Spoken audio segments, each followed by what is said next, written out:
I didn't intend, nor did I know that I was going to do this message this morning. I actually sent a text message to David and said I was having some difficulty.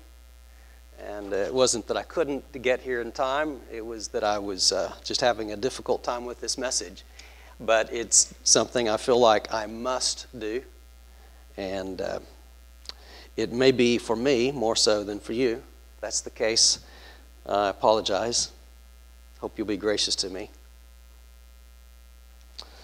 I did think about something totally different, but sometimes it just changes. I'm going to read a few passages to get some reflections on the table. And the first two, actually all of them come from Paul.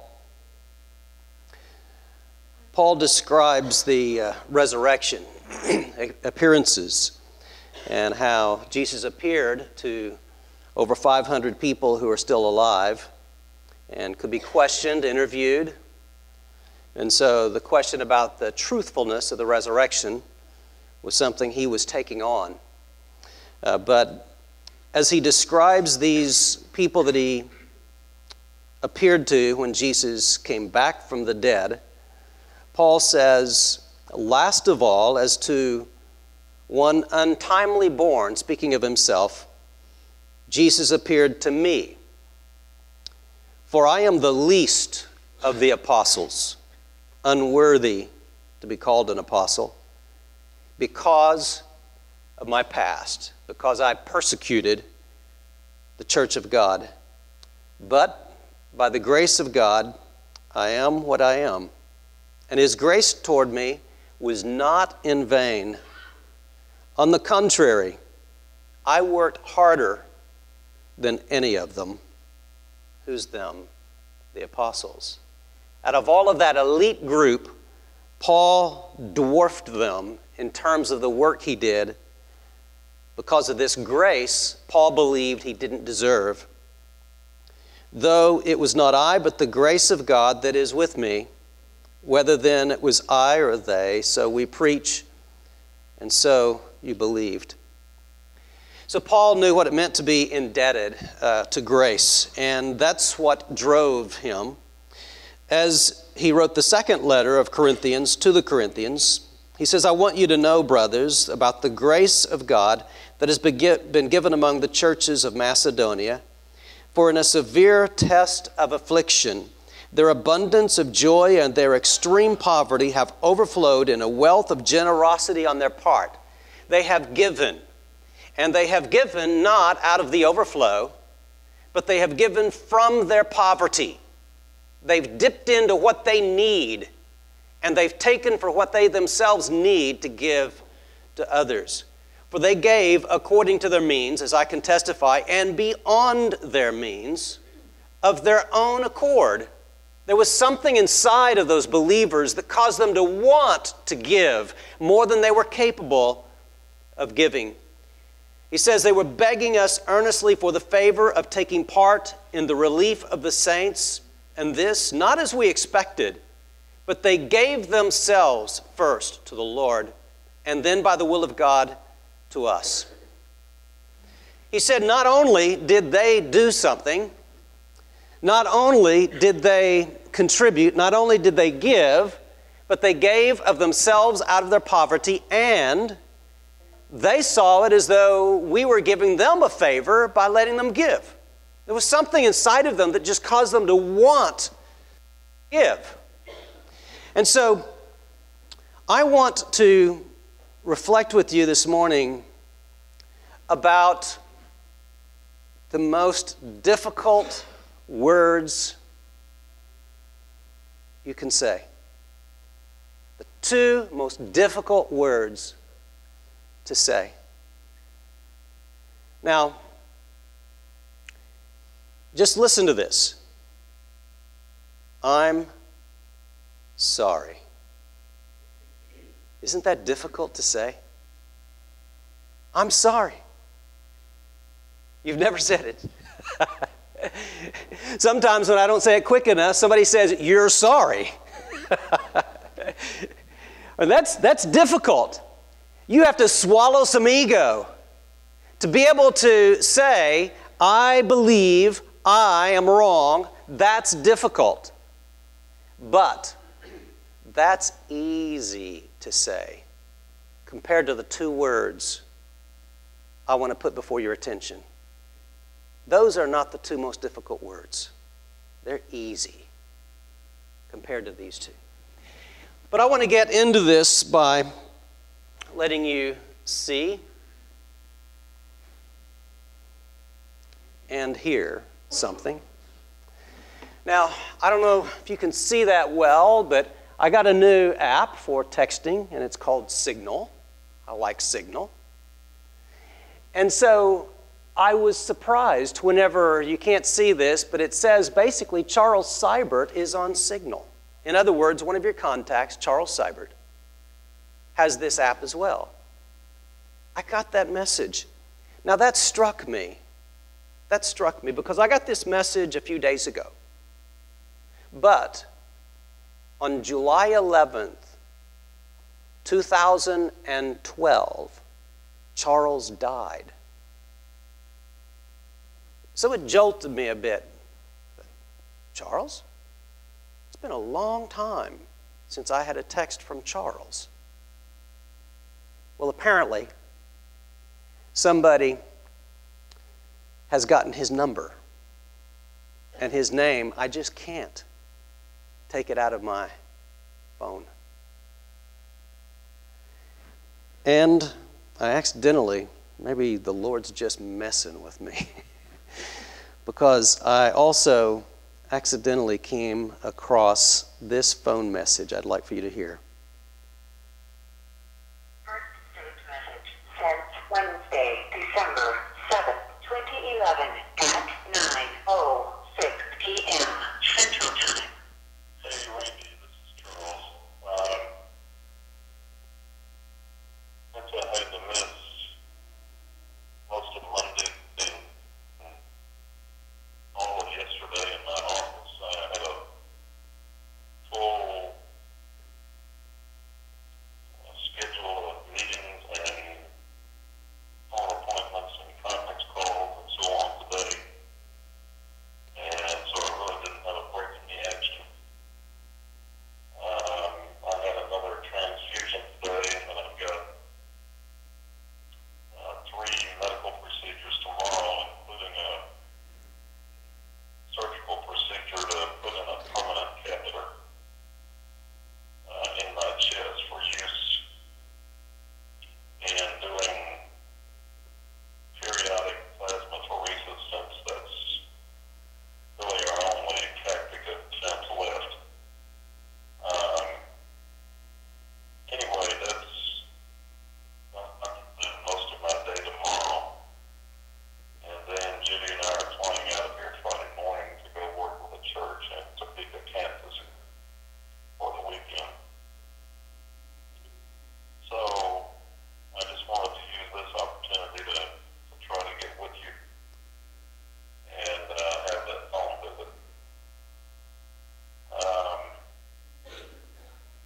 Since it's a little bit after 9, I'm probably going to be going to bed around 10 o'clock, maybe 10:15. And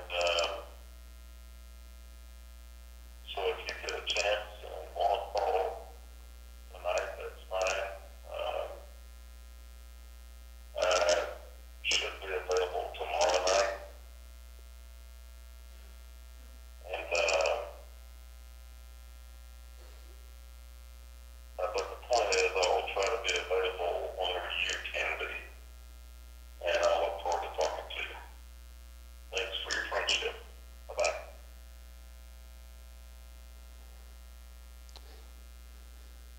So I realize that probably means more to me than to you, because that last telephone call that he references was a call where he just said, what do you want? What do you want?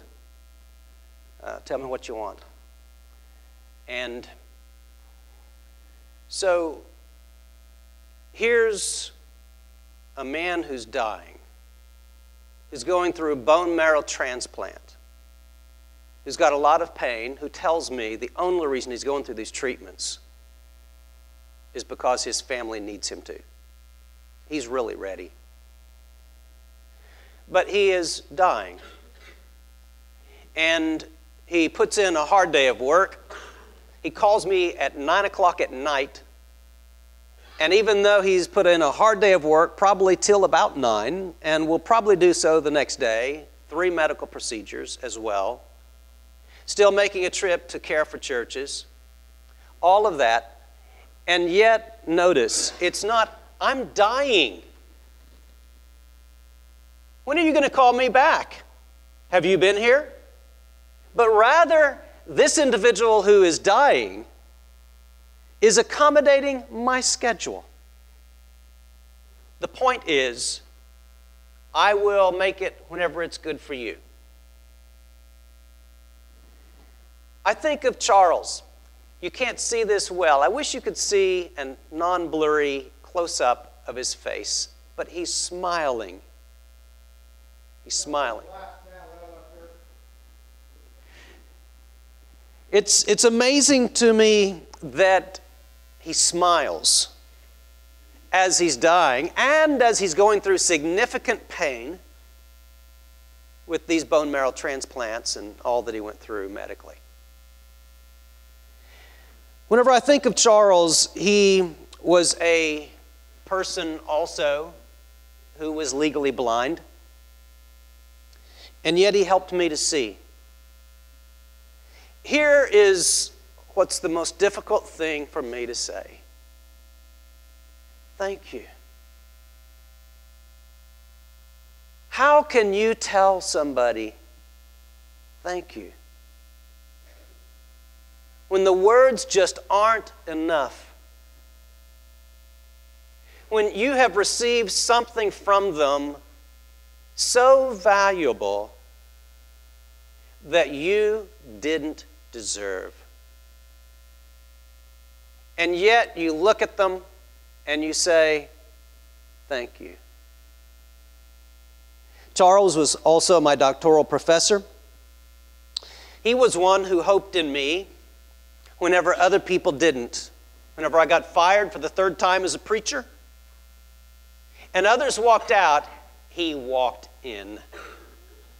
There was a time I recall when he asked me to visit with an older man. I didn't know why, but he wanted me to have this visit with an older man. And I realized after the fact that this was an older man who had the ability and desire to financially support somebody. I didn't have that individual support me because I believe, looking back, I may be wrong, but I think he was just too sophisticated for me. He wasn't looking for somebody like me, as I was a little rough. And I was not a guaranteed investment. And there was a risk. And yet Charles was willing to see in me something others couldn't. I remember the conversations. I loved it whenever he would start, "You're not going to like this, but are you sure you want to hear it?" And I always knew I was going to get some gem. I remember one time I was working and he said, "You know, what you're trying to do is you've got this wealthy individual who's been a headache to you in this church that you've been serving in, and you really would just like to like him so that you have the money also and you can do whatever you want. You want to be like him." I said, "What else can I do?" He said, "Why don't you try wisdom? Wisdom instead of money." That was a turning point for me. I remember a time when I almost left the Churches of Christ, and I called him. And I said, "I think enough of this. I think there's a problem in the Churches of Christ." And he says, "Guess what? There's a problem in every church." And he was very willing to let me know, "You leave, I won't leave you." And I made a decision. And yet, he was such a blessing. He's the one that I said, "Listen, if you've got politics in church, I don't want to be a minister." And he laughs at me. And I realized that's why I need to be a minister. So I could go on and on about the experiences with Charles, but also it doesn't end there. It goes to other people. Here's a family, a man and a family, the Watson family, the Wallingford family, many other families, the Johnson family. These families I met in church, and they took me in. They have lifted me to a place where I can see achievement at the highest levels because of their lives and the opportunities they have provided for me. I have had boat rides with this particular individual where he just raised a question. I'm not going to tell you, but he raised a question and it changed my life just by raising the question.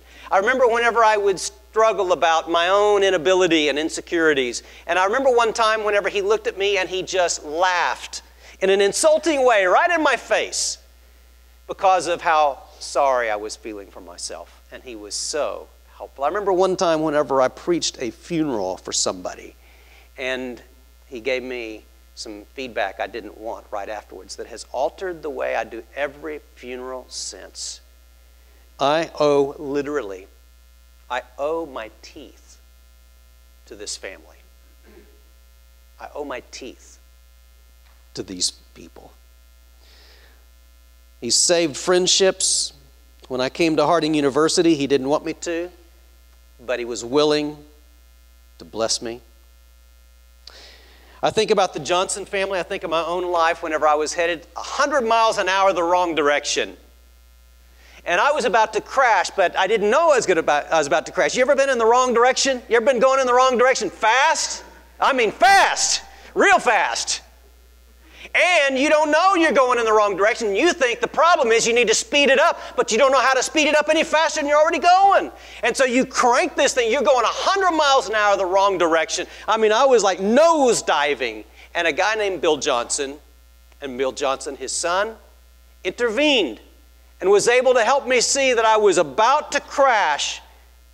And they were able to deliver me before I crashed. Anybody know that kind of experience? How do you say thank you to that? Whenever I think about my mother, my father, whenever I think about people in the church, when I think about David Bowman, Wayne would adopt me. David they'd argue about which one gets to adopt me. What about Suzanne? When you think about Suzanne, and she has been a little rough on you when you needed it but didn't want it, and you know what? She takes upon herself the criticism and the attack from being a little rough when she's giving you what you need. And whenever that benefits you and you see the outcome of that, how do you say thank you for that? How can I say thank you for sobriety? How can I say thank you for you lifting me out of poverty, literally, and positioning me in a place where I actually can have discretionary income? Discretionary income? That's a new idea. Can you believe that? It's crazy. How can you say thank you? I just find myself having a very difficult time. I think of the people who helped me understand church differently. People, it's important to keep in mind, these are people in church. So the church corrects the church. But I remember 3 big elders, bigger than Arville. Can you believe that? And even though they're bigger than Arville, you know, they get me in a pickup truck and they're taking me on a Sunday evening when I'm used to going to church on Sunday evening. And I'm in this big old pickup truck, and I tell you what, I'm squished in between these 3 big old guys as big as Arville. And guess what they do? I think we're going to church. And we drive right by the church building. As they roll down the windows and scream out, "We're going fishing, we won't be there. And we got the preacher." And they keep on going. And they help me alter my understanding of what it means to be church. Those guys, you know what they did? I was $25,000 in debt because of school loan debts. And they came and gave me a single check that paid that whole debt off. They didn't want me to come to Harding, They wanted me to stay where I was at. But after I came to Harding and I spoke in chapel, I talked about how I got exploited when I was an athlete at Oklahoma State University by the big institutions, and how these three men were helpful. They got on their own private plane, flew to Harding, attended chapel, and they'd be willing to take over chapel with me. How do I say thank you? Man, what do you do with that? What do you do when you're so indebted? And it's worse than that, because these people are like God. They're not God. They're very imperfect people, all of them. All of us are very imperfect people. Yet, they're very much like God, and they're actually carriers of God's love and carriers of God's presence. And the very fact that I do not deserve the grace, but that very fact itself highlights the struggle. And how can I say thank you? Whenever other people felt that because of my track record, because of where I came from, because of who I am, because of the way I do things, because of my track record in church, and they felt that there was no place for somebody like me, I will never forget a number of people who stood against that. I will never forget them. And the very fact that I don't deserve this grace, in fact, makes it difficult. It is like Paul, who says, the engine, what it is that drives me most of all, is not the sense that if I do this, I'm going to have a good reward in heaven. No, it's that I've been given a reward I don't deserve already. I've got it already. Amen. It's not that I'm doing it to get something or to avoid something, but I'm so grateful. I'm so overwhelmed with gratitude that I tell you, it's not that I'm faithful because I don't want to get in trouble. No, this is something that is out of love. This is something that whenever I find myself, it's extremely painful. It's extremely painful to love people and want to give them what you cannot give them. Watch parents who are not capable of taking care of their own children and enter into that pain. That's a kind of pain. To want to give more than what you can give is extremely painful. Thieves steal in order to share with somebody. They share with somebody. We all need to give. And whenever we find ourselves in this position, it's really good for us, because whenever I realize that I don't deserve this, I don't at all deserve this, what that does is it does something to me that it doesn't do to me if I think I deserve it. If I think I deserve it, I say, well, thank you. You should have. You should have. I'm entitled. Do you know me? My ability, my capacity, blah, blah, blah, blah, blah. No, whenever I know I do not deserve this, I say, you know, there's nothing I can give. There's nothing I can give David to repay him for what he's done for me. You know that? So you know what I do instead? What do you do when you don't have anything you can give? Here's what you do. And here's why it's so good for us. What I give is me. That's all I got. That's all I got. I give me. Now, you say, I don't want you. Well, I understand. I know. But you know, there's something about the heart of an individual that says, you know, I am living out of a base of gratitude, and it is this overwhelming sense of grace. And whenever you have that disposition of Paul, that's when you don't fit with the other apostles. You don't fit in the box everybody else fits in. You may be in some ways on the margin. You may be marginalized. But there's just something about that what happens is whenever you come to this place of recognizing all I've got to give is me, and me is not very much. In fact, me is a little bit embarrassing. What happens there, that's the place where we find ourselves most transformed into being like God. God doesn't give us His stuff. He gives us Himself. Jesus did not consider equality with God a thing to be held on to in Philippians 2, but He emptied Himself. He took the form of a servant, and He became obedient even to the point of death on a cross. He emptied Himself. He humbled Himself. He gave Himself. You give who you are. You give what you are. You give yourself. How many fathers try to give stuff to the kids when what the kids need is them, right? Mothers do that as well. Churches do that. Preachers do that. I try to give you my stuff. I need to give you me in all of my imperfections. And in fact, you know, one of the best gifts I've given my sons is I've given them an imperfect father who loves them.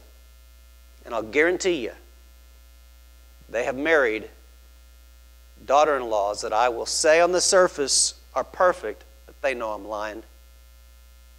Right? You know I'm lying. They're very imperfect. There are no other kinds of people. None.